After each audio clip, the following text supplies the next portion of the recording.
जब बेटी पहिरेली लहंगावा न हो पापा रवाया छधार। आजू मोरे लाडो बेटी कहाँ जाली हो घरवा छोड़ी के हमार। सुना कैली रंग महलियानु हो झन झन कर लागल घरवा दुआर। सुना कैली रंग महलियानु हो झन झन कैली घरवा दुआर।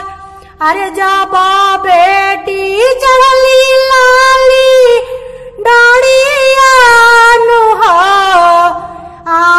आमारवाया छधार।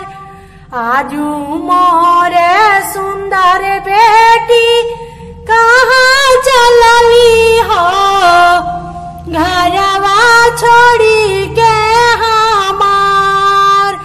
सुनक के गोदिया हो हमार। जब डोलिया पूर्व से पश्चिम गईला हो भैया रोकेलन बाट। भैया रोकेलन बाट। आजू मोरे दीदी कहाँ चलली हो घरवा छोड़ी के हमार। छोड़ली रंग महल आर सोझे आंगनवा भाभी हंस ताड़ी हो भाभी हंस मुस्किया। अरे सोझे आंगनवा भाभी हंस ताड़ी हो भाभी मने मुस्कास। घर के बलैया ननद बोलू गईली हो निकल गईल दुखावा हमार। मिट गईल दुखावा हो हमार। मिट गईल दुखावा हो हमार।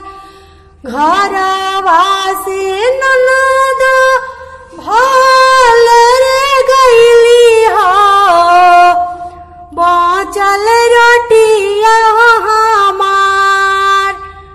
बाँचल चा